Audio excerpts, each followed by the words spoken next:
You are listening to Stages Podcast with Mary Lee Fairbanks and Stephanie J. Block. Welcome to Season 6. Here on Stages Podcast, we go behind the scenes and beyond the resume to explore the crossroads of creativity, spirituality, motherhood, and so much more. Please like and subscribe on YouTube, Instagram, TikTok, all the places. Give us 5 stars and a great review. It really helps us grow. Thanks for joining Stages Podcast, Season 6. Thank you so much for coming to chat with us.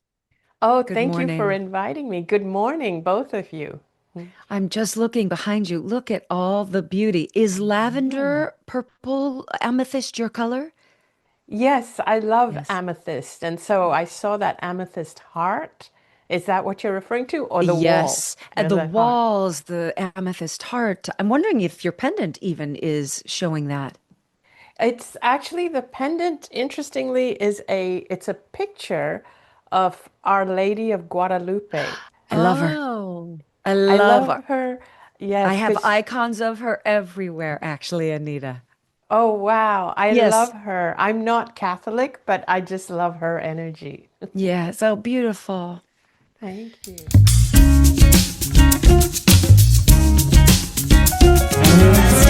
Stages, trusted as of somehow. Love where you are now.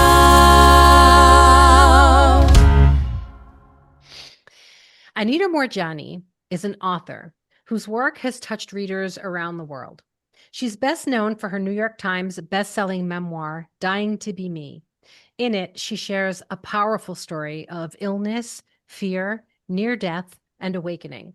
It has inspired countless people to reimagine what it means to live with courage and authenticity. In her new book, Sensitive is the New Strong, she continues to write with honesty and grace about self-love, intuition, sensitivity, and the freedom that comes when we release fear.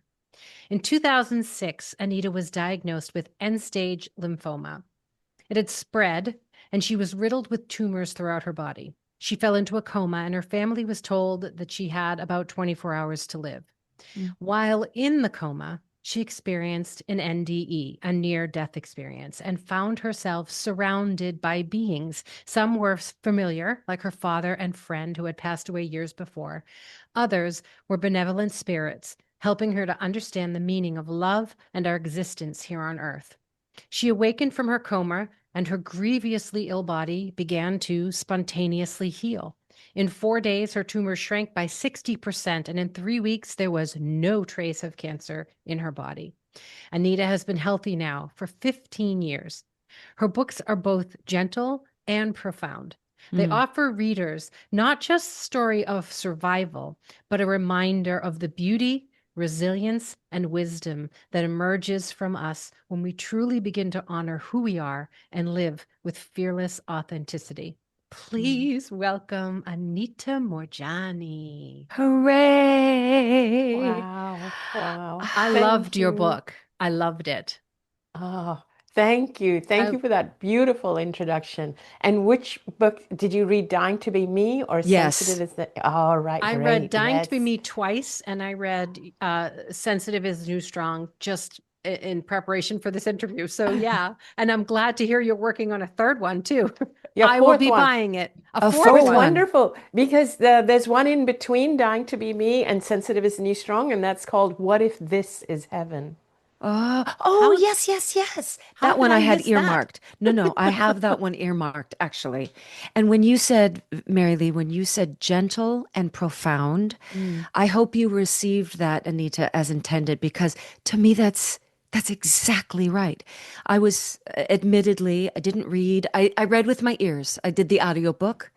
And your voice is this soothing tone. I likened it to Sigourney Weaver, where it's almost melodic and soothing, and like the heart rate comes down. Something changes molecularly as you're reading, but the words and the experiences that you're sharing with us are deep. I mean, they contain everything. They contain scary. with illness and what we perceive, as or our understanding of death and the pain our family experiences while our bodies are going through something.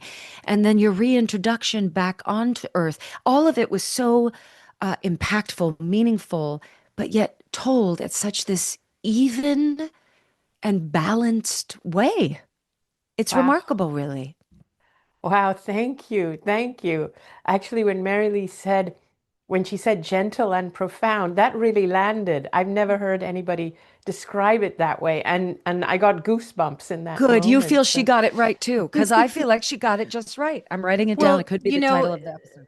it's one of those feelings that you get. We've talked about this on other times, like with creativity and with spiritual moments in your life. When you try to grasp them, they disappear. They're so ethereal, and you can't quite hold on to that thing that you're trying to hold on to, which I'm sure, and that's how your book felt to me, that you were able to help us grasp that essence a little bit of that thing that cannot be fully described or fully held onto and internalized, Mhm. wow, that's And with so that, can helpful. I Thank you. ask, Yes. how do you hold on to that Yeah, that's what I that was going to say. feeling of joy in this world? Your experience is singular, but you have now decided, and I'd love to discuss on that. You decided to come back into your um, illness riddled body. That was your choice to return. And yet you're in this world where we're all messy and we focus on the wrong things. And how do you hold on to whatever that heavenly experience was and keep that amongst the noise, the mess, and the fallible of the world? And that is such a great question to start with because the world is particularly messy right now. And the thing is that so one of the reasons I share what I share, and I still share it so many years after it's happened, is because I don't believe people need to go through what I went through to experience that state and to have it here. And I felt that my mission, the purpose that I came back for, was to recreate that which I experienced there, to recreate it here and to hold on to it. And that is the challenge. It's holding on to that here Yeah. because this physical reality is very persistent. And when you're in that state, when I was outside of my body and I was experiencing what I was experiencing, that felt like the real state. That felt like, oh, I've woken up from the bad dream. That was such a bad dream down there. That is the illusion. Everybody is living this illusion. And this is what it really is. This is who we really are, all of us. And it felt like I was experiencing it, not just for me, but I was experiencing what the truth of who we all really are, that we are more powerful than we've led to believe. We have been duped into believing that we are all victims of our circumstances, and we have been fed a false narrative that leads us into fear. Because one of the biggest things I learned on the other side, I often talk about the biggest thing is I learned to love myself because I never knew I needed to love myself. But the other one of the biggest things is that the real disease I had was not the cancer, it was fear. I lived a lifetime of just perpetual fear. And when you look at the world today, what are we being fed all the time? All the time. Fear. Fear, fear, fear. Just fear, Yeah. fear, fear. I haven't put the And news on since 2020. I won't I be in a don't room with blame it. you. I will not Yeah. do it because it's not even, most of it isn't even real. The No. parts that are real are not fully fleshed out. And it's fear mongering. That's all it is. And rage inducing, and it's almost that whoever they are, we're kept in this state because it's impossible to grow from that state. And Steph and I have talked about this lots of times, together just in girlfriend conversations, like, how do we just keep focusing on the good? Like, just focus on the light, just put good out in the world, and where it's meant to shine, it will shine. And that's all you can do because we're pretty powerless to anything else, to be It, influencing in any other way. And I have found that the seed for me that leads me to the state of light and joy is always gratitude. In Yes. this day and age, I'm almost carrying, as silly as this might sound, guilt in finding gratitude and beauty in the state that we're all living in. Do you know what I mean? How do we make the change? But we sit in the figuring out what we can do as opposed to sitting in the I'm grateful for, I'm able-bodied, I have this. Let's move through it, not in anger. Let's not plan out of anger or fear or resentment, but out of abundance and love and joy. Like I have a awesome friend, and he just keeps saying, joy is the resistance. Joy is the resistance. Yes, They he's don't right. want us to be joyful in this moment. And so if we show joy, they're not getting us. And that is the biggest fight. And they'll feel defeated if we still carry that with us in our day. He's absolutely right. He really is. And I don't know if he realizes how profound what he's saying is, but he's absolutely right. And I'll tell you why. Because, so there's a couple of things here. This is a beautiful segue into what I want to say about the topic you've opened with. So, first of all, when you are outside of your body, and I don't recommend people do this, but if but one day when you leave the planet, you will realize that actually our energy selves, our being, our spirit, our soul, whatever we want to call it, that is the more powerful part of us. That is the bigger part of us. And that is the part that actually influences our life. It influences the people around us. My energy is connected to yours. We don't even need to be in the same room, but us talking to each other, we start to entrain ourselves with each other. And if one of us is depressed, grumpy, angry, it will bring the energy of all three of us down. But if we are invested in uplifting each other, it uplifts the energy around us exponentially, and it's going to alter the course of our day. It's going to alter the course of the day of people we encounter because we carry this energy with us where we go. So when we buy into all the fear, fear, fear, that's what we're carrying with us. That's what we're spreading. We are helping to spread that fear, share that fear. We are being divisive when we carry that rage with us, which is what's being spread. Because social media and mainstream media, that's how they get you hooked. They get you raging. But when you are raging, you become divisive. You hate on people. The more divided you are, the easier you are to control. Right. But when you don't buy into that, because I always tell people, fear sells. Don't buy it. Yes. Don't buy it, because there's always an agenda behind it. Your agenda is to create the best possible life you can. So you have to treat it like you're living in two worlds, and you always have the choice as to which world you want to live in. And that's what I found when I came back, when I came out of the coma, when I came out from the other world. I wasn't completely out of the other world. It was like I had one foot on each side. And that's when I started to realize, oh, wow, that world that I feel I just came from felt realer than this one. This world is the illusion. And my biggest wish for everybody on the planet is to be able to see through the illusion of fear. So I call this three-dimensional world the world of fear, and that multi-sensory, multi-dimensional world that's beyond 3 dimensions, I call that the world of love. Because in that world, we're all connected. We see through the fear. We realize there's no reason to divide ourselves. There's no reason to actually spread fear. What do we gain out of it? We're setting ourselves back as a whole. When you're in that world, you realize we're all connected and we evolve as one organism. You know, we could evolve so much faster if we collaborated instead of competed. We would evolve so much faster if we expanded our energies and uplifted each other instead of trashing and raging at people and seeing Judging. everyone as an enemy and judging Right. people.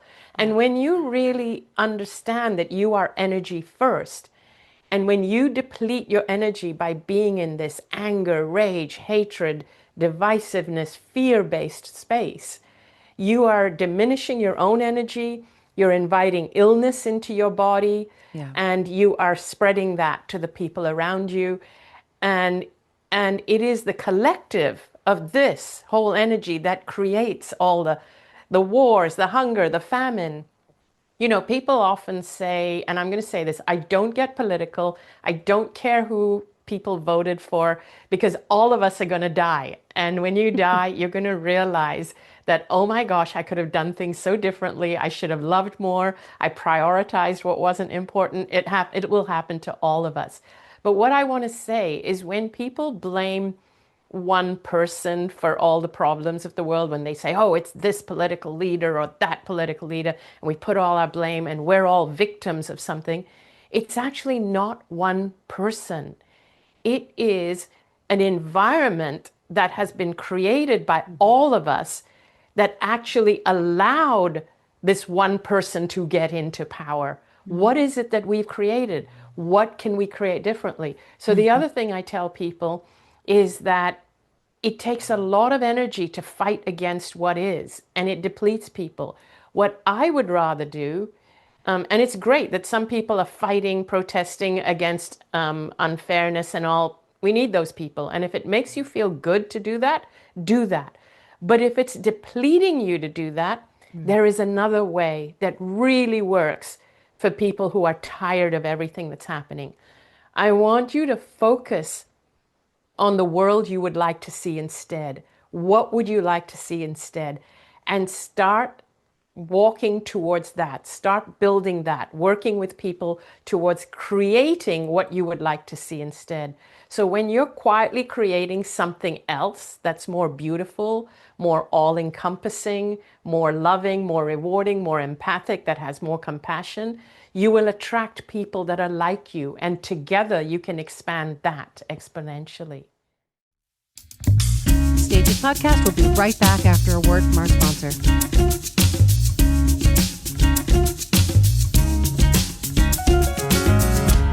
So earlier we were saying, you know, it's they want us to be distracted. They want us to feel who is they? So what is it that, is it just that energy that you were just speaking of? Is it the they that we've created through fear? And my other question is, why is this the case? Is Earth, is this life like a school? Like, are we supposed to come here and get to the lessons that you're trying to teach? And that's the point of being here? Are we supposed to take something, learn something, go through something? And for what reason? If it's all on the other side? That's what I want to know. That's an easy question, so go ahead. Just a couple of really easy questions. That's simple. So I'm going to give you my take on it. And I want to, I don't want to preface this by saying, people may or may not agree with it, and that's okay. But I'm going by what I sensed and felt and the reason why we are here, just from my own experience of, being kind of encouraged, shall I say, to come back. I feel that somewhere along the way, we as humanity actually took a wrong turn. And that's my sense. And I feel that a whole lot of us are currently realizing that and are trying to help people by changing that. And you among them. I'm talking about this new generation of people who are doing podcasts, who have taken such a big interest in the afterlife and near-death experiences, and more people are experiencing near-death experiences. I'm feeling this is happening to help to awaken more and more people into seeing that as a race, humanity has taken a wrong turn somewhere. And we have placed our priorities on the wrong things. And I think what happened is that there are a handful of people. Interestingly, I don't see it as a lot of people. This not so big group of people have managed to convince a whole lot of people, and they have created a world that serves them and as we start to take our power back, as people are waking up and realizing, oh my gosh, I'm not a victim. I have my own power. I have the ability to create my life. I think the powers that be are fighting back harder to hold on to the old ways. That's kind of how I see it. But I do feel more and more people are waking up. Unfortunately, what's happened is that we have built a system that is totally reliant on money, on finances. And so what's happened is that the very few who control the most of the finances appear to control the world. And that's where, when we buy into the fear of the not having enough money and so on, Right. we are falling into that fear. And that fear is in everything. It seeps into everything, like even in our medical system.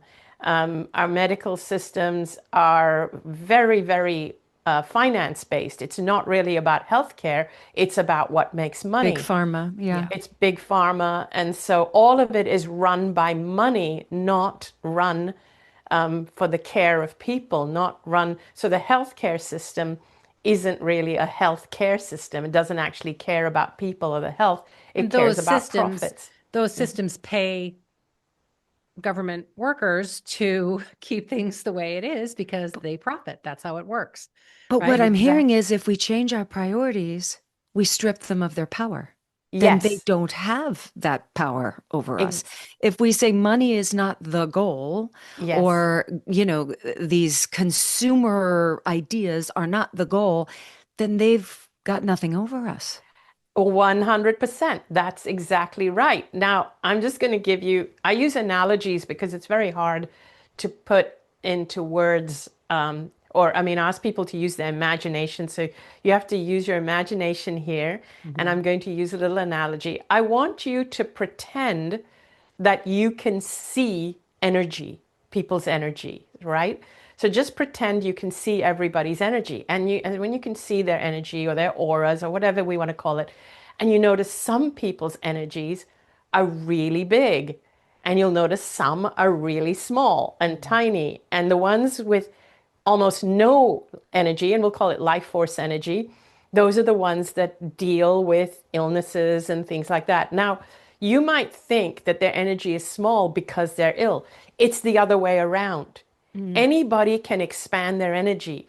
And if you know how to expand your energy and you keep it expanded, your body will become healthy, and it will and it will have more resources to heal when you do things that could deplete you.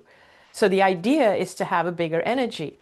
Now, people don't realize that if every single person knew that our greatest resource is our personal life force energy, and our priority was to build a life that increased our life force energy, our life would work incredibly well, and it would help other people without us having to put a lot of effort into helping people, because your very energy would uplift people. You would lift people, they would attract things to them. But because we don't realize that, and we put all our efforts into trying to earn money, thinking that there isn't enough to go around, where we feel we have to compete with other people and take from other people in order to have more for ourselves and keep taking. What we don't realize is that very act, that rat race we have created around money, is actually depleting our energy, where our energy is actually our greatest resource. Those who know this little secret and focus on increasing energy, you will do great. And that's the secret. That's the biggest secret. And my new book is called Secrets from the Afterlife, where When I is that share coming bits out? Oh, not till next year. Oh, Anita. I know.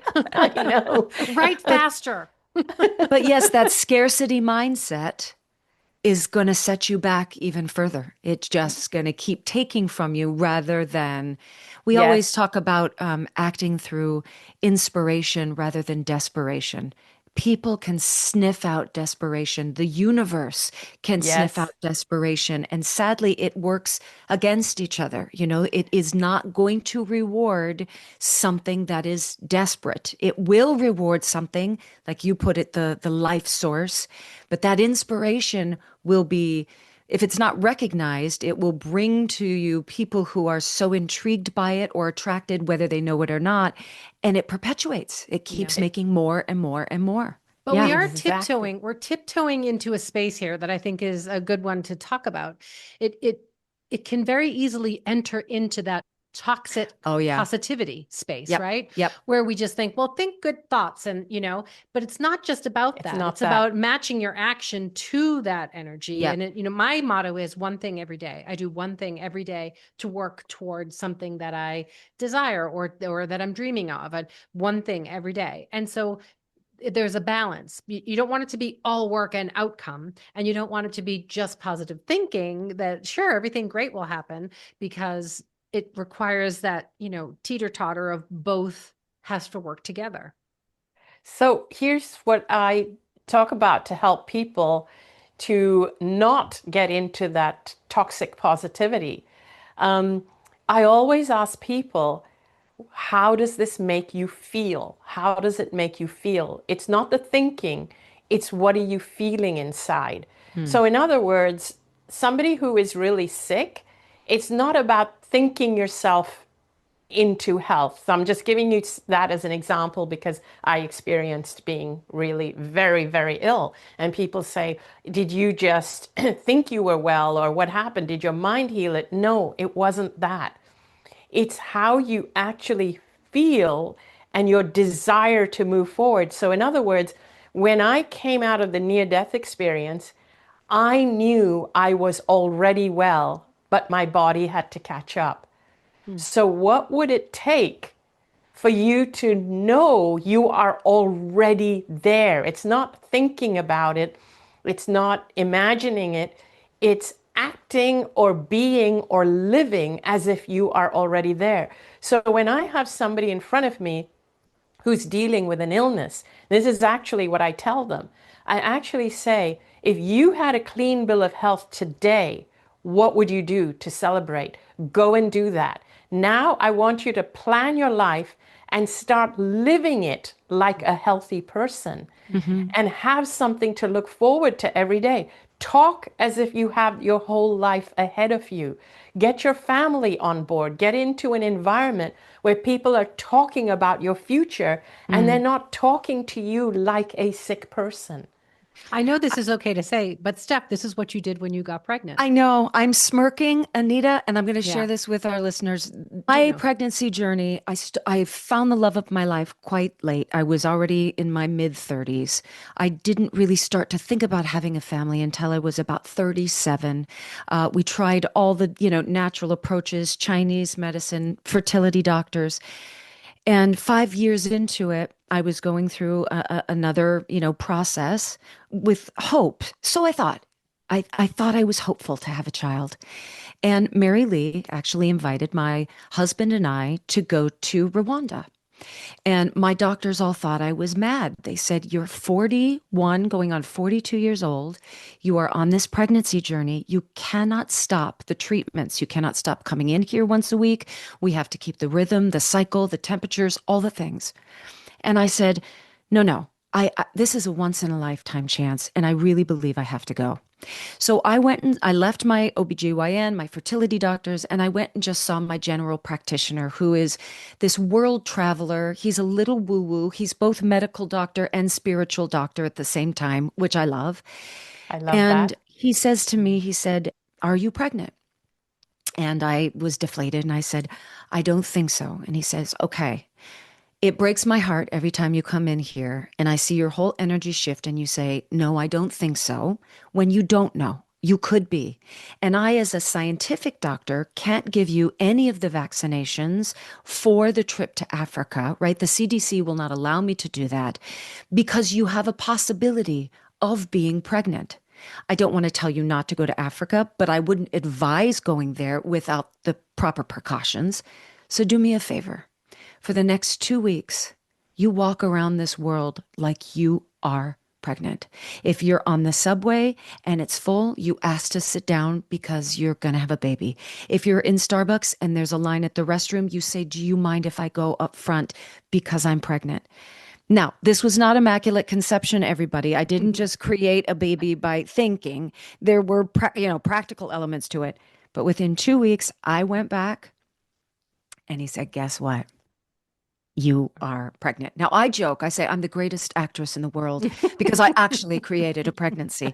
But there is I something love it. There about is. it. There is something Yeah. about embracing the idea. So it does start with a thought or a manifestation, but it goes beyond that. It's then opening the heart, the spirit. It's telling the world, not just telling, but almost thanking them in advance for the blessing that you have already given me, because I was able to release all of the hardships, the Yes. expectations, the past disappointments, and just accept this is what my life is going to be. This is what it's going to be, period.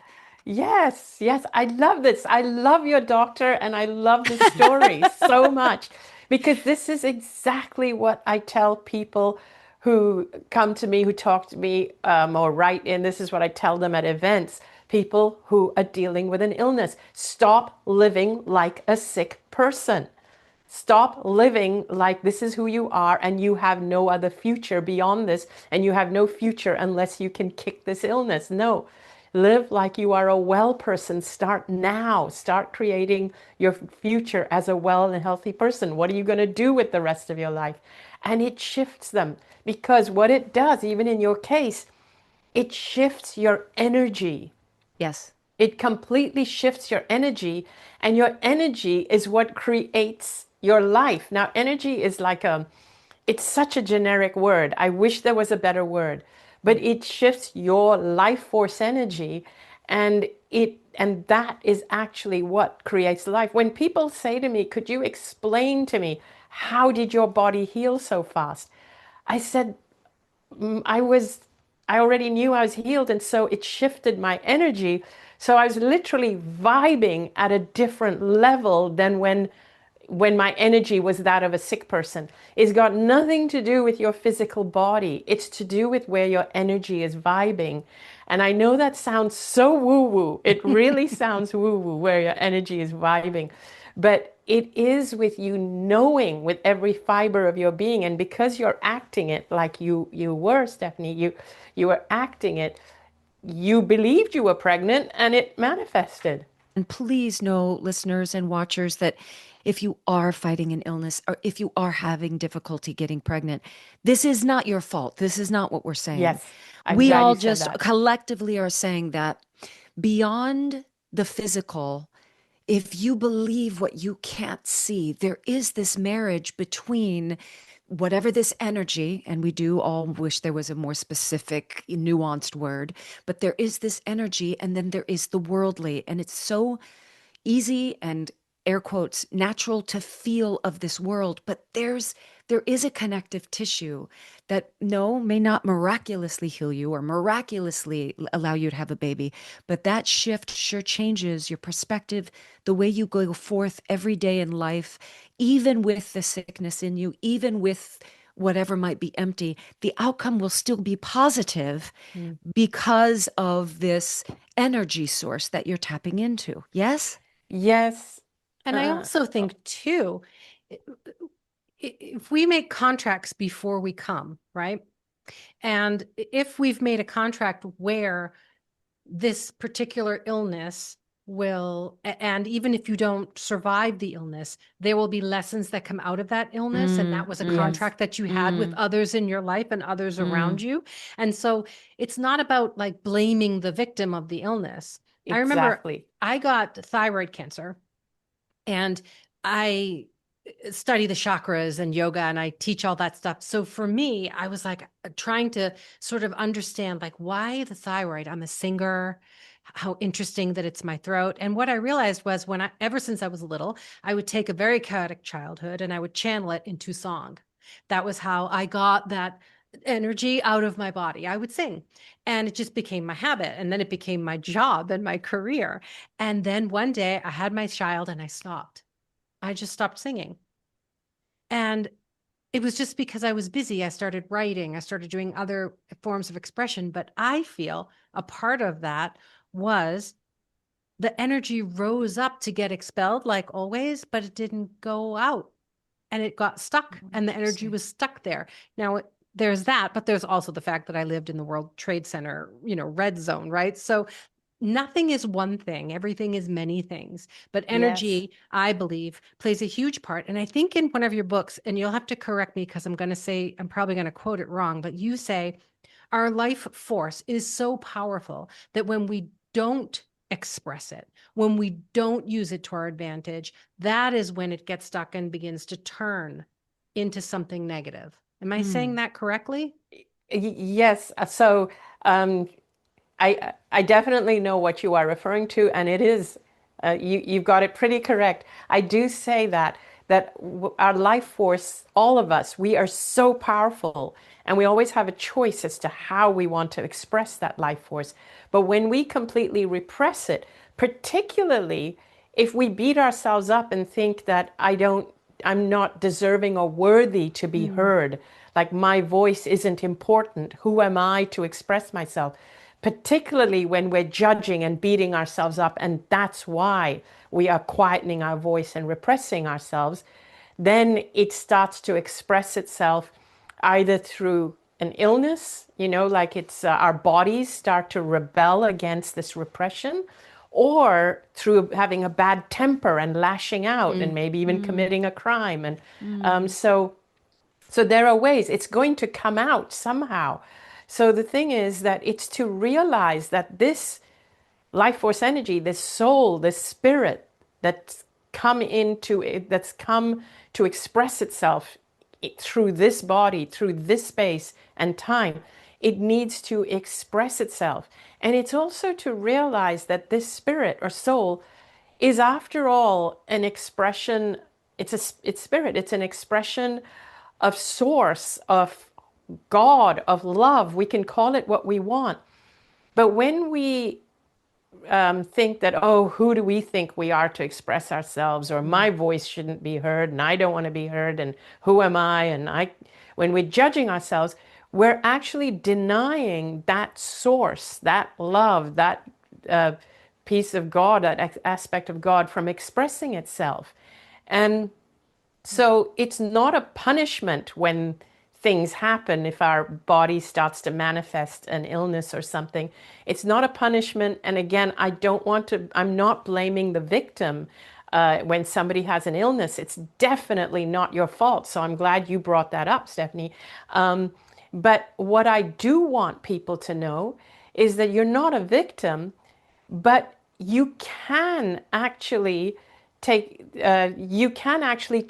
the trajectory of your life. In other words, most people who feel like a victim of their illnesses, they want an outside person, a medical practitioner, to fix them. And when the medical practitioner then says, this is it, this is all we can do, that person then thinks, I'm going to die. This is where I want you to know, just because medicine doesn't have anything for you doesn't mean you're going to die.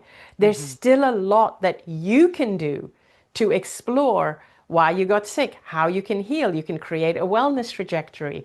So that's what I want people to know, is that you're not a victim. I'm an advocate for taking responsibility for your wellness. It's okay to get some help when you are really sick and you don't know what to do about it. I'm not saying don't go to the doctor, don't do what they say.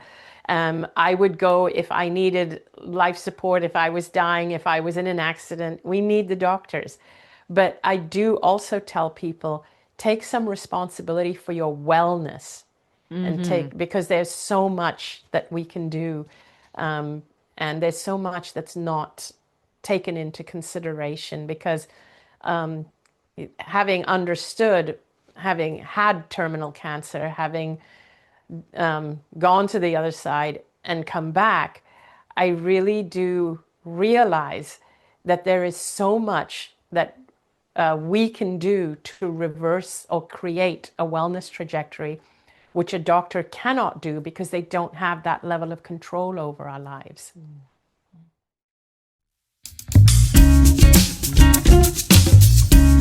Stages podcast will be right back, so don't go away.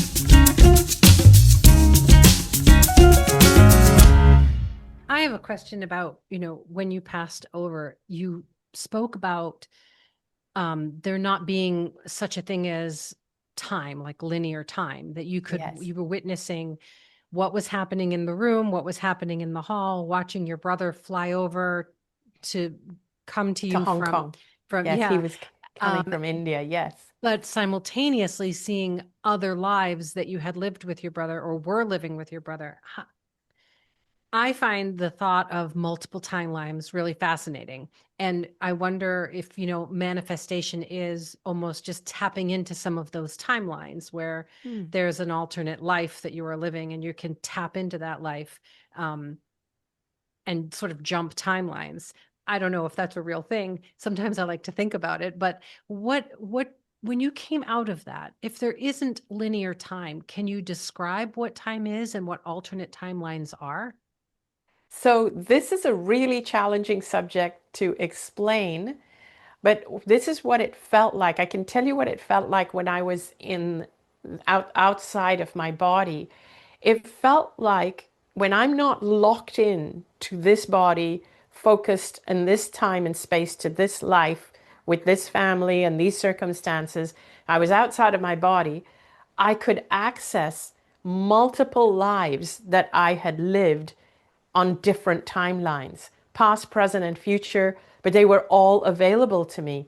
And it was like I could access information from any of those lives to learn or to get information that could help me to live this one or to understand this life better, which led me to believe that maybe through meditation or just deep, quiet, deep journey work, I could access that information even when I'm in this life, in this timeline. And here's what it felt like, again, using an analogy, is that if you imagine that you are in an apartment building, you're in one apartment, and you can only be in one place at one time in this apartment, and you're walking throughout the apartment, and let's say you've never been outside the apartment, so you don't know how big is this building you're in, how tall it is, how many other apartments there are. But one day, for the first time, you leave the apartment and you're outside, you're down on the street. And for the first time, you can see that this building has 8 stories, and you walk around and you can see there's 4 apartments per floor. For the first time, you can see all these apartments at the same time, all the floors at the same time, because you're outside of the timelines. And you're like, oh, if I want information from that one or that one, I just kind of have to go there and drop into there. But when you're inside one of them, we can't even you picture can be it. yeah, you can't even picture it. You don't even know how many there are, and you're locked inside one of them. That's kind of how it felt like. But you can only be in one at a time, or when you're in physical body awareness, you can only be aware of one at a time. But when you're outside of physical awareness and you're in non-physical awareness, you're like, oh, look at all those apartments. And I have been in all of them, but I don't remember them. I'm only aware of the one that I'm in at that moment in time. What made you choose to come back into your body or go back into the one apartment? Was it Danny? Was it knowing that your purpose? What was it that said, Anita, go back to the body? If you're euphoric and you're seeing on the street level all of the apartments and you have all the knowledge, what would pull you back to the, as you would say, the one-dimensional world of fear? Why? Because in that moment, well, first of all, I was being encouraged to come back because I was being told that I hadn't completed my purpose yet, but I wasn't being forced to come back. And I felt it was my dad who was telling me that.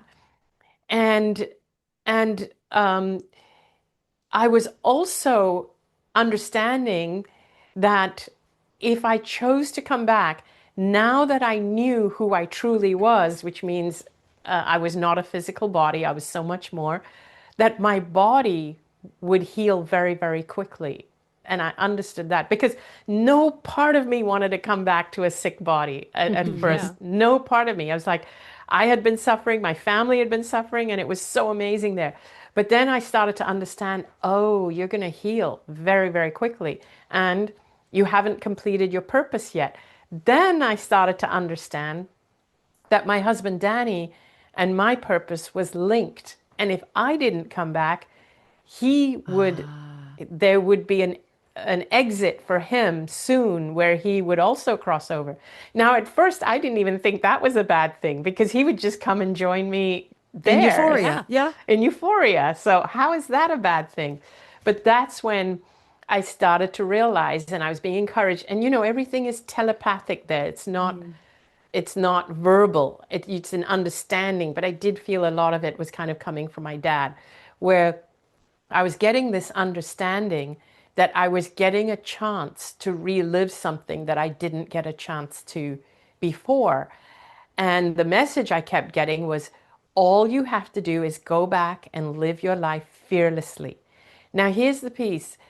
During my life, it was my dad who had instilled fear in me. Yes. It was because of my dad that I had this fear of disapproval, of failure. I'd never earned my dad's approval. I had always felt that I had shamed him as a daughter, and Well, your there were a lot culture of things. dictated what was right and proper and what you were meant to do. Yes. Exactly. Yeah. And I had a broken arranged engagement, and it wasn't supposed to be an arranged marriage that I'd broken off, and there were all kinds of things that, because I was multicultural, my parents are Indian, where I felt I was constantly letting my dad down. I felt that he probably would have preferred a son, because in our culture, there was, at least at that time in my community, a lot of gender disparity.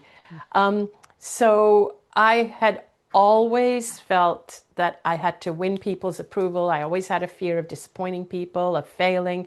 Everything I did was out of a fear of disapproval. And I feared everything. And so I felt my dad had instilled fear in me throughout my life. And now in death, because my dad had died 10 years prior, and here he was on the other side.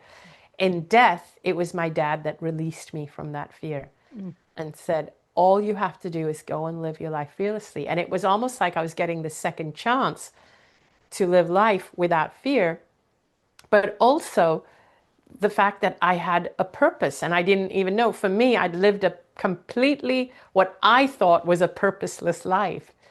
But when I made the decision to come back, and it was really because Danny's and my purpose was linked, and we still had something to do together, that I finally said, okay, I'll come back. And that's when my eyes started to open on my physical body that was lying there in the hospital bed. And I started to come out of it. And from that moment, I started to say to the people around me, Dad is here.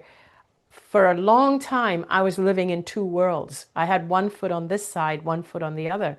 And people were saying, oh, it's the meds messing with her head. But I started to tell them things that took place while I was in the coma, which I shouldn't have known.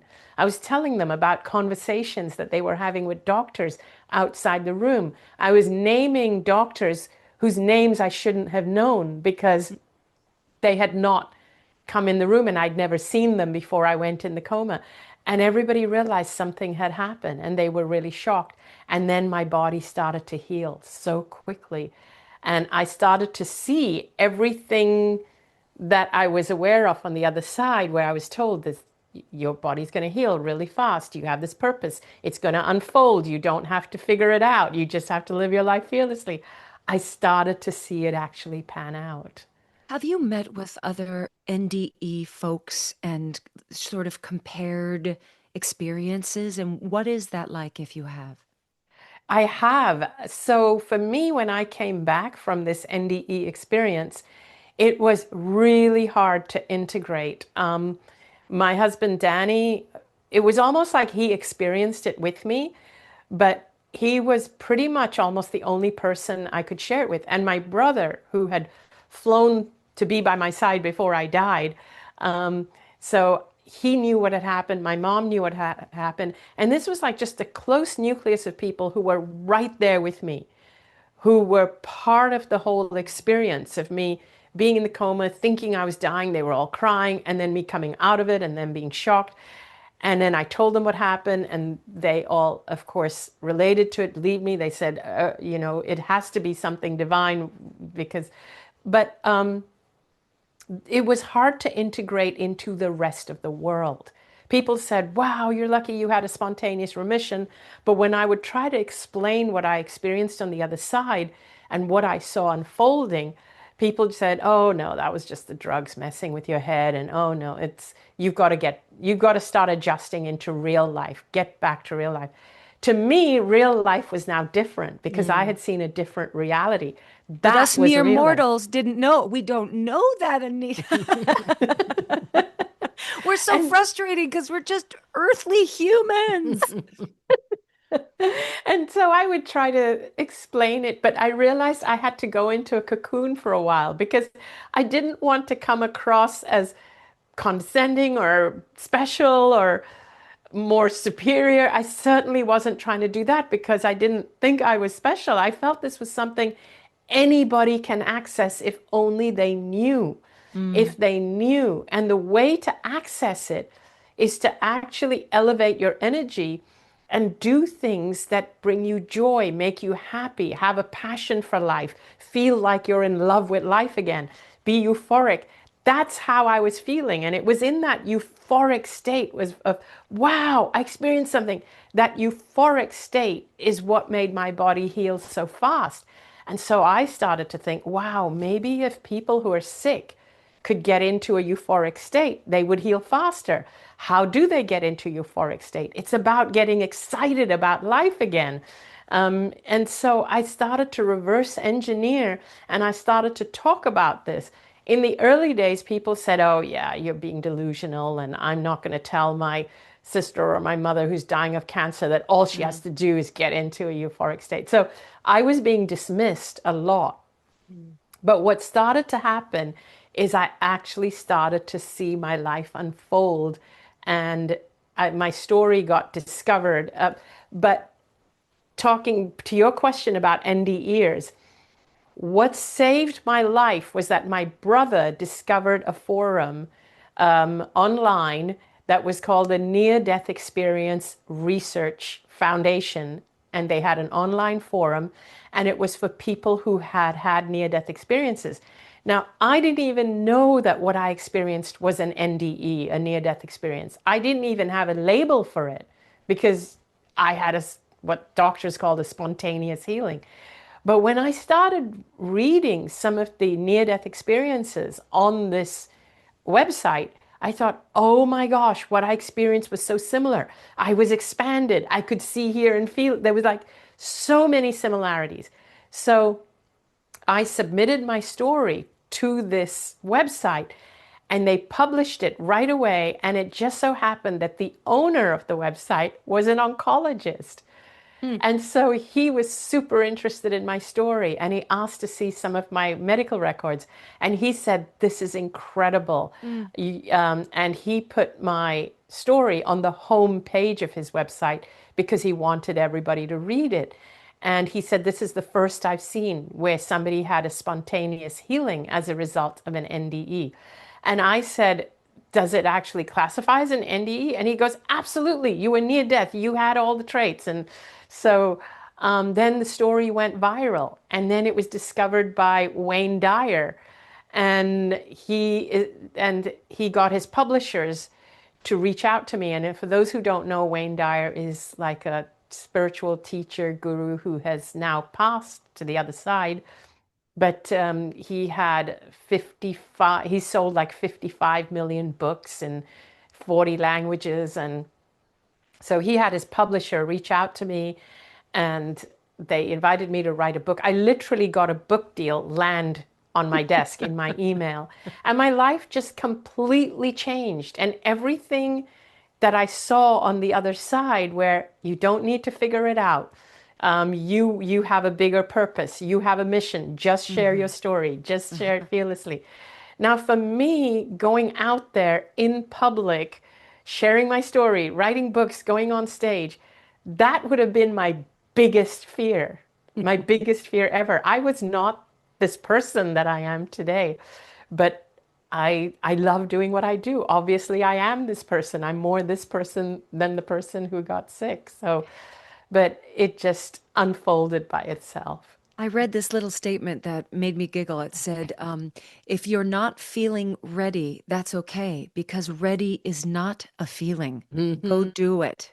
Yeah. Yeah, Right? That's not a perfect. feeling. It's not a joy, a sadness, an anger. Ready isn't that. Go do it. Try it. Stages podcast will be right back after a word from our sponsor.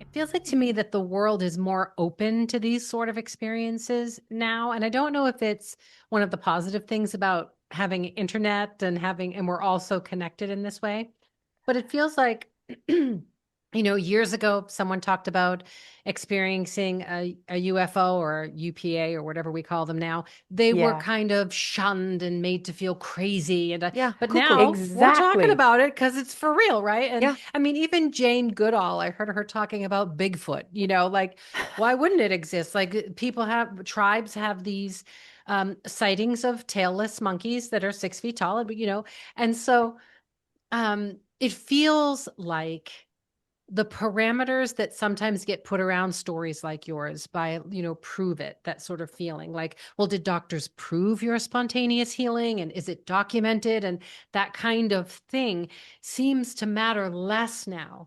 And what matters Yes, more now is that people feel just open to the truth that there is something else. And that even though we can't picture it in our mind's eye, because you can't picture what you don't know yet, it's like you don't know what's Hmm. outside the apartment building, yes, that there's an openness that did there not is. exist maybe 50 years ago. So is that human evolution? I mean, even like with the telepathy tapes, which we talk about a lot on this show, Oh, and We things like that, like people feel more open and more fearless curious. about, yes, more curious about Hmm. exploring these kinds of things.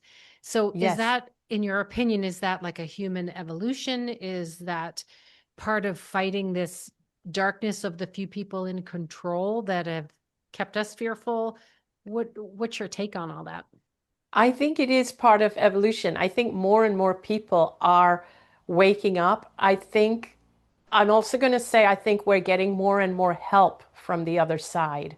I really do feel that they are making themselves, like whether it's in the form of UAPs or just spiritual experiences, what everything that is beyond this physical is making itself more known because it's time. Because otherwise, we could be on the brink of our own extinction if they don't make it more Right. and more urgent. When this happened to me in 2006, people were not as open as they are today. Yeah. A lot of people, so even though the doctors said I did have a spontaneous remission, and it is documented that it happened within a number of weeks, people were still hung up. People who were reading, I do have the medical documentation, but you still have debunkers who will be debunkers, and particularly at that time, because it's inconvenient to believe what I just said. It goes against everything that they do or believe in or buy into, that it has to be the chemotherapy. I did have chemotherapy, but but the doctors that really studied my case said there is no way that it all those cancer cells could have left your body so quickly. That it should have taken months and months. I'd literally gone from a stage 4B terminal on my deathbed, open skin lesions, tumors the size of golf balls, and fluid in my lungs weighing 85 pounds, emaciated, to completely cancer free in 3 weeks. And this is where, and it's documented. It's Well, and all your documented. organs were shutting down too, and that Yes, reversed itself, and they which, all reversed itself. right. And so the people who are the doctors and scientists, of whom there are more of today that are open, are asking the question, what flicked the switch inside you that caused that to happen? The ones who are purely material scientists are the ones who are not open to a question like that. They're like, oh, it's a spontaneous remission. That happens sometimes. But the ones who are open are like, okay, what flicked the switch? And that opens the door for me to talk about and explain what I experienced, what went through. And so even when doctors or certain scientists or debunkers will say, that doesn't mean you experienced the other side. That was just the meds messing with your mind. Right. And what I say is, what does it matter? If the body healed, shouldn't we be looking at how to replicate it so that more Right. people can heal? That's why I share my story. That's why I share it over and over, because I want more people to experience it. And I don't want them to get to the point I got to. I don't want people to have to get that sick and have an NDE. And I think they can save themselves that, because if I knew then what I know now from this experience, I would never have gotten sick in the first place. Now, the next on my reading queue is What If This Is Heaven, which, after having this conversation with you, seems like a little bit of a contradiction from a woman who has been on the other side. So, can you connect for Yes. me that sort of understanding? What if this earthly place is actually heaven from someone who's seen the euphoria on the other side? So, one of the reasons I came back was because the understanding was that part of my mission was to create or to experience or experiment with creating that state over here. And that was why, that's a big reason why I came back, was to do it for myself, learn how to do it for myself, and then be an example for other people that you can create that here. And this world is not supposed to be a hellish place. Because one of the things I learned on the other side is there's no hell. People think that, oh, when you die, you either go to heaven or hell. No, the hell and the heaven and all that is here. It's right Yeah. here. We create it for ourselves. And so many people have created a living hell, but we can create the opposite. And that's what this book is about. That does feel a bit like Christ conscious that, religion is the one who has told us, follow the rules, do good, and then you get your reward in the afterlife as Or your opposed to, punishment. Or or your your Yes. punishment in the And that's what afterlife, I used to believe. as opposed to it's already, the divine is already inside you. I am raised Catholic Christian, but those are the words of Jesus. It's here. You carry the Yeah. church within you. You Yeah, are the you hands are and God. feet of Christ. That's Oh, that's yeah. right. That's right. I remember when my And dad was passing away, we had this conversation in the middle of the night, and he was afraid. He was afraid that he was going to be punished. And I said, it doesn't work that way. No one's going to punish you on the other side for mistakes that you made. He's like, how do you know? I said, I don't know. I just know. And I'll bet you that I'm right. And we had this whole bet that he would come back if he could and give me a sign, which he actually did. And if I were right, he said, I'll tell you, if you're right, I'm going to figure out a way to come back and show you this sign. And he did. And so I never believed that there was this outside source that was going to punish or reward us. I think it's true. Like, we create the reward in front of us, but it doesn't yes, mean, like, even if you're, saying like this is heaven, it doesn't mean you don't get frustrated with the new computers Sure, and the sure. bills you Sure, got to oh, sure. sure. pay and the 6 Yes. auditions you went on last week and didn't even get a call back for any of them. You know what I That's mean? right. All that stuff is still there, but your reaction to it becomes empowered when you believe that this is already heaven that we're living in. And Yeah. and it's not that you won't keep falling off that little cliff. I fall off it daily, right? But I'm constantly trying to remind myself my reaction to it is the only thing I can control. Exactly, exactly. And it doesn't mean I don't fall off that cliff, even though I've had this experience. And just, I wanted to share what happened, like the first time Wayne Dyer invited me to be on stage with him, which really sums it up for me as to what that experience is like versus this one. Now, remember, I grew up as somebody that was always subservient, people pleaser, doormat, all those things. I hear you. Anita, I'm Yes. so with you on that. Okay. Yes. Mhm. And I used to be a very shy person. I could never imagine myself speaking publicly and doing the things I'm doing today. So then, my Wayne Dyer discovers my story. My book gets published.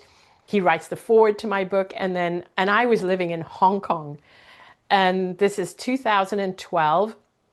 And Hay House, the publishers, they then fly me to Los Angeles to appear on stage with Wayne Dyer.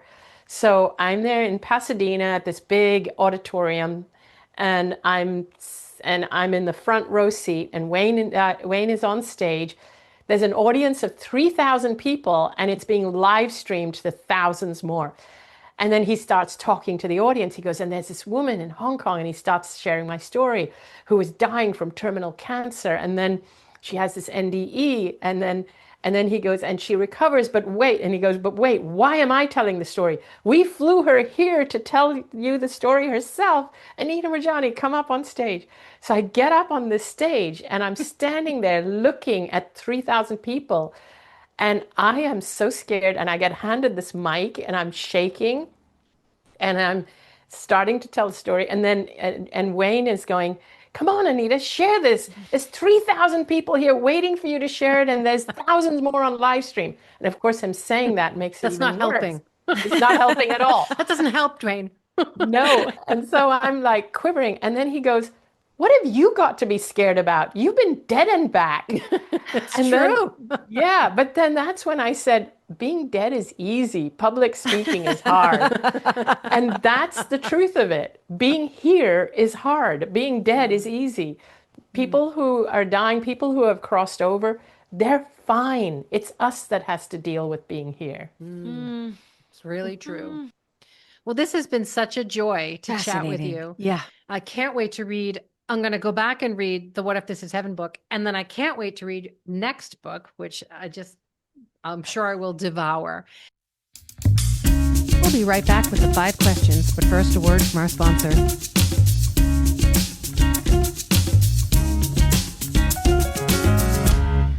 Of course. What is your favorite sandwich? Ooh, wow. Okay, so one of my favorite sandwich fillings is avocado. So avocado and anything. So I love avocado and egg with tomatoes and lettuce and and cream cheese. Oh, yes. Yes. Give us 3 micro joys that you've experienced today. I experienced, first of all, coming on this podcast. That's been, thank you. I felt really joyful and upbeat talking to the two of you all the way through. It's really amped up my energy so much, and I'm going to carry that with me today. So that's a big one. Well, that makes me happy. Me too. And it's the truth. And then this morning, just waking up and seeing my husband, he's really funny. He has a sense of humor. And this morning he just received a funny email. And so immediately, the minute he saw me, he just started laughing and say, hey, you've got to look at this. And I mean, I'm not going to share the email, but that was just a joyful moment, and just seeing him like that. And a third one, gosh, was just getting out of bed, and the sun was shining. I looked out our balcony, and it was a beautiful day. And the fact that we have an ocean view, I love that. That gives me joy. Yeah, that's heaven right there. That's heaven right there. Big joy. Big. Yes. If we were to go to your closet, can you show me one thing that you will never let go of for the sentimental and emotional value it carries? Okay. You know why I'm struggling? Because it's more than one thing. Tell us. Okay, so certain shawls or scarves that have sentimental value because they were given to me by my mom. I have at least, she's deceased now, and she has these shawls and scarves that were beautiful, that were bought from northern India from years ago. They're antique now. And she gave them to me during my last trip there, and then my mother passed shortly after that. So I think I will always hold on to them. And I do have a couple of things that are her jewelry. So yeah, I will hold on to those forever. Beautiful. Well, this may be an unfair question. Others answer it differently, and you'll know why in a second. If you could hold a special power, what would that special superpower be? And it can't be coming back to life or time travel because you already embraced those. But it could be worldly or otherworldly, playing an instrument but if you could have a special power, what would it be? Okay, so if it's a worldly, I would love to expand my energy to the point where it uplifts everybody I encounter, everybody in the room that I'm in, no matter how big the room, without me even having to say a word, where they just all feel joyful and uplifted, and I'm actually working on it. Oh, I love that. Beautiful. I Me love that. too. All right, last question. If you were a nail polish color, what color would you be and what would your cheeky little name be? I think we know Rainbow. what. Oh, A rainbow. rainbow. I thought Love you were going to that. say purple or violet because of all of your surroundings. Yes. But rainbow, because it encompasses all the colors, then I don't have to Ah, choose. Okay, so one thing about me, I can be extremely indecisive. Huh. I it's like ask me to choose an ice cream flavor. I need more than one. you need all of them. I need all of them. Ask me to choose a color. I need all of them. And what's the cheeky little Ah, name? what would you call your nail polish? What would I call my nail polish? Oh, I, I I would have the call it. best name. Oh, I'd love to know your name, but The Rainbow Bridge, oh, which is the wow. Oh, connection Yes, between the the yes. connection signs. between the two Hello. Oh, worlds. that's very Yes. good. Okay, that's very Yeah. good. Oh gosh, I wish I could steal that, but I You need can to come have up with. it. It's Yeah, all yours. she's giving it to you. Oh, thank you. That's the best name. That's the best name. I love it. Oh, thank you so Thank you much. for your This was such time. a pleasure. Thank you. It was a pleasure for me as well. I mean, my energy has expanded so much after talking to the two of you. I As have loved this. ours. And That's I'm really sure our cool. listeners will feel the same. We have so many beautiful, artists that are just on the verge of expanding. So, Yeah. this sort of spiritual communication and understanding to tap into their source will feed into their art, which will then feed into the world, I think. Especially for young people today. And there's a lot. They're carrying a lot young, kids in their They 20s. are. It's tough, man. And so one of our goals is we're just putting light. And Yep. that's a place they can come for a little light. I So that's the love what goal. you're doing. I love Thank it. you. And I love that you're targeting young people. That's so important. Yes. And young people today are much more open than a lot of the people from years ago. I think that's Agreed. really true. And thank you again. Thank you. Thank Thank you. you. Best I of loved this. things. Thank you. Now, what struck a chord with us?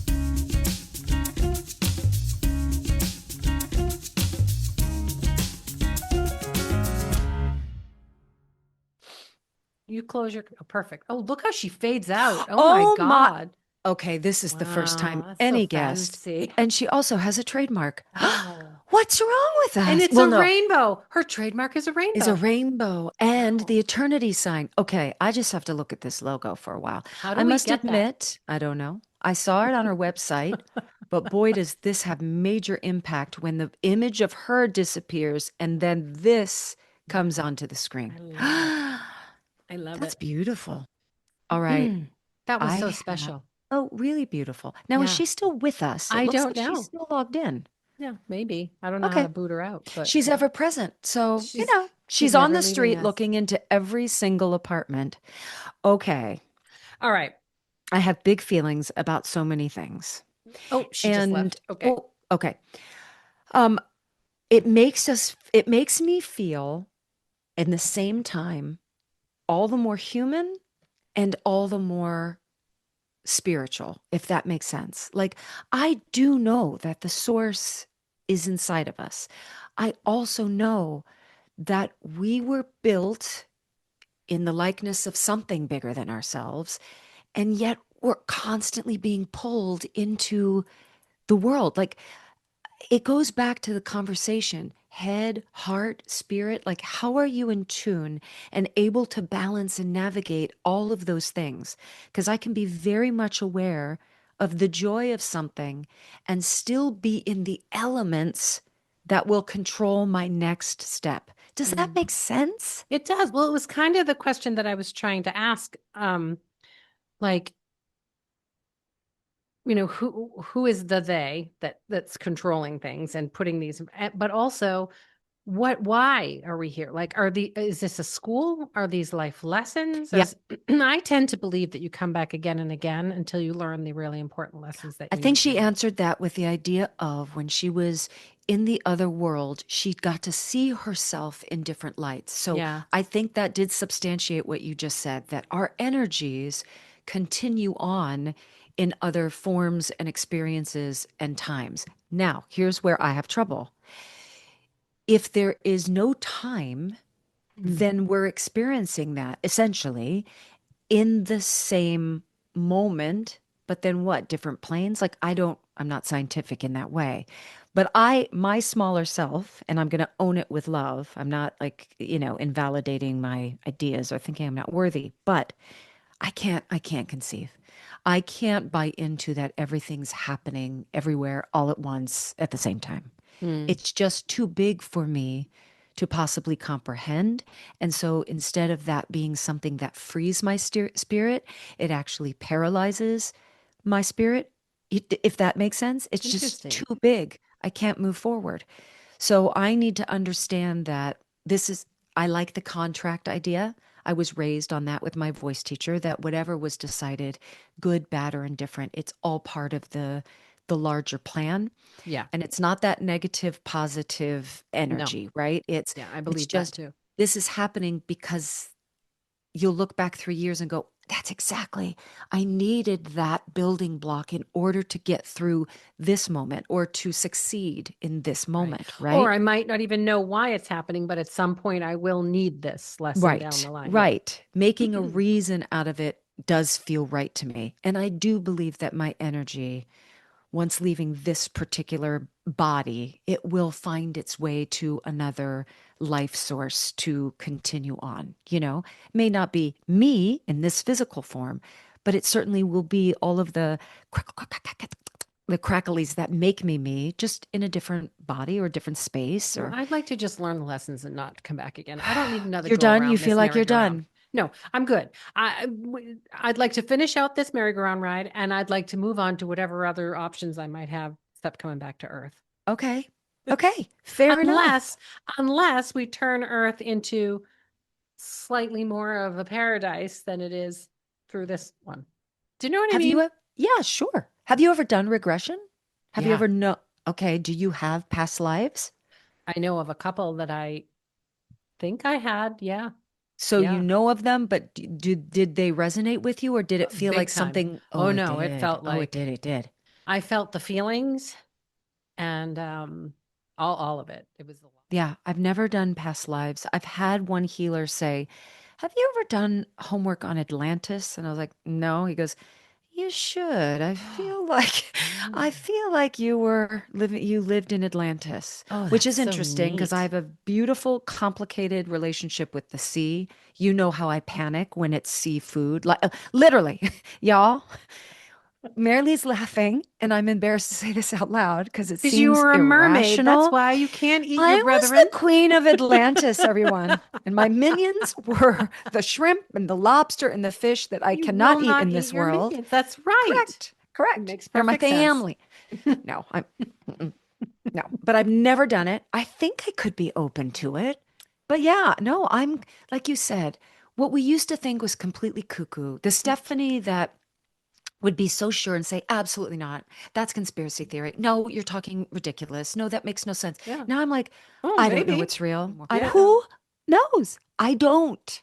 I I can't wait for don't. the aliens to come down. I would really enjoy meeting I don't some. need them. Oh I don't no, need I'd them. like to meet some.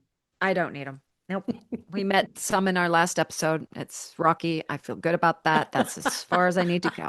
Well, I have, my little group of coven. The four of us go out to dinner, and we got on this subject because they're having it like a UFO thing up in New Hampshire, and I'm like, you guys, we have to go. And Y'all. two of them, the two Taurians, because there's 3 Taurus, and we're all like, oh my God, yeah, we're totally going. And then the 4th woman's like, what is wrong with all of you? Have you never seen a movie? It never ends well when you go in No. search of the UFOs. What is wrong with you? No. I am not allowing this, not allowing. No. So Close funny. encounters of the whatever kind, y'all. Da, na, na, na. What is that little melodic thing they play?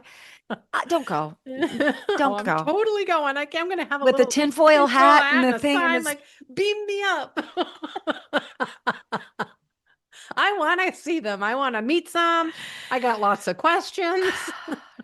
It does have to be very frustrating for Anita, though, to have, this experience, this elevated experience, and then Yeah. come and be in your circle of friends, and you're like, no, this is not the point. No, this is not where Yeah. we should be focusing. Yeah. Yeah, it it's has true. to be isolating in some case, for sure. Yeah. I think she talked about that in her first book, saying She that did. she got really kind of depressed, like, because she She did. couldn't connect with people on it, Anyway, Yeah. she was really cool to talk to. I'm Oh. so glad we had this chat. How fun. Yep. Yep. Okay. Thank you so much. I love you. I love you. I love too. you. I'll Bye. let you know how the UFO thing goes. Bye. Na, na, na, na. Stages podcast is produced by Mary Lee Fairbanks and Stephanie J. Block. You can find us wherever you listen to your podcasts. Join us on social media pages or sign up for the mailing list at stagespodcast.net. That is also where you will find Stages swag. If you enjoyed this podcast, please share and rate and review the show. It really helps us grow. Big thank you to Noah Kaiserman and Garrett Healy for the original music, and Allison Arns, who has been with us since day one. See you soon.